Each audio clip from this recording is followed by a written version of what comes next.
All right, let's go out there and make one more video about this guy. No, we're not talking about the 100-point defenseman that got traded the other day.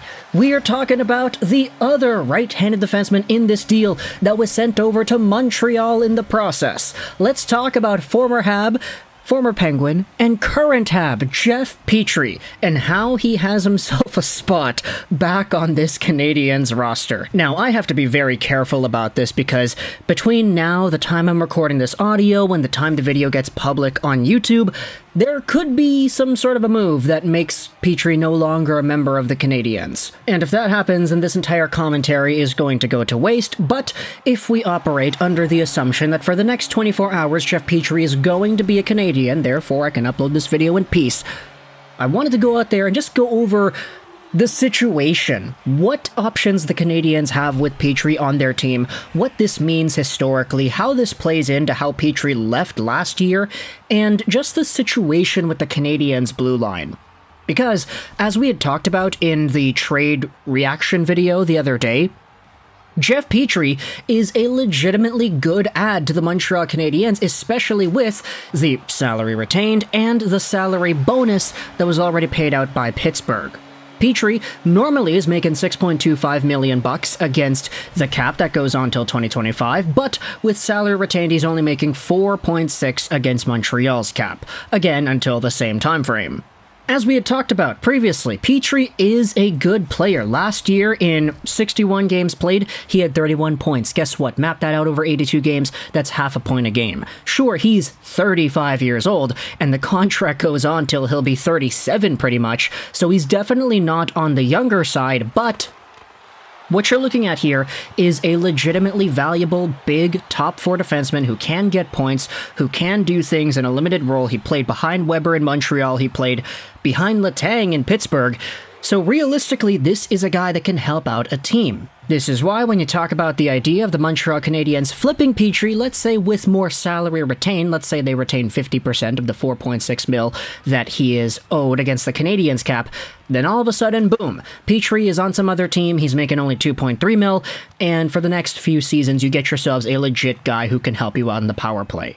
Why would the Canadiens want to do this? Well, it's because they've got a pretty big logjam on defense, and I don't think that's really the best way to describe it. It's just kind of, they have a lot of guys that they could use, a lot of guys that they probably should use because they want to develop, and as a result, if you have a D-core that includes names like Petry, Savard, Matheson, let's say Caden Gooley is in there, let's say Jordan Harris is in there, that's 5 guys right there. What's going to happen with Kovacevic? What's going to happen with Arbor Xhekaj? What's going to happen with Justin Barron? Simply put, there are way too many guys the Canadiens could use, and as a result, this might hold back some of the development of the younger Habs if you decide to play these older guys instead. No disrespect to David Savard, no disrespect to Jeff Petry, but even though their services might be more valuable than that of a Justin Barron at the moment, you have to go out there and say, all right, well, we need to develop this guy.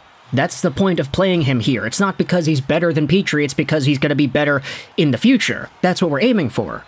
And so, if the Montreal Canadiens wanted to take advantage of the opportunity they have in Jeff Petry, trying to trade him away once again, then there definitely is an attractive profile of a defenseman here for some other team to go out there and target. He's right-handed, he's solid enough in his own end, he can get points, what else do you need? The fact that he is still producing, especially at 35 years old, also shows the perseverance and the leadership qualities that Petry has. He's got Stanley Cup Finals experience, he knows what it's like to be behind Shea Weber, and let's face it, when Shea Weber was the captain, a lot of these defensemen took influence from the way that Weber does his thing, the way he leads, the way he plays, and you saw the physicality from the Canadiens' blue line as a result when they went to the finals in the first place. Another interesting point to look at is the fact that Petry on his current contract has a modified no-trade clause and a no-move clause too. There was an idea floating around that said that Petry would not want to go to San Jose in the Carlsson trade, which is partly why Petry is even in Montreal in the first place. Because he came from the Habs, technically Montreal was not on his no-move list, which means that he was able to get traded there. Should the Canadiens present Petry with an opportunity and say, hey, we know that you didn't want to go to San Jose, rebuilding team, whatever, we're kind of the same here.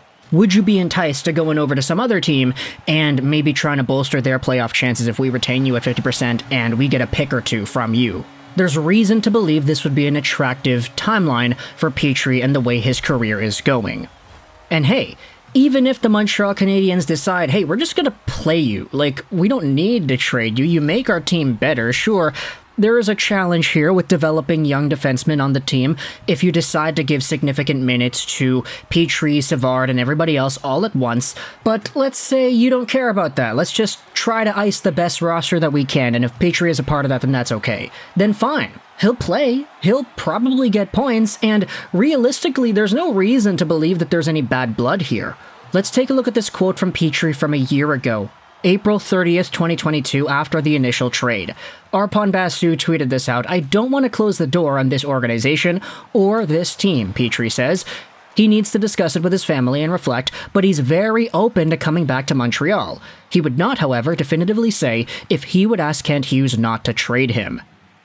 Now, this is also interesting because the entire conversation about family, talking it over with his family, reflecting, is a big one we haven't talked about much.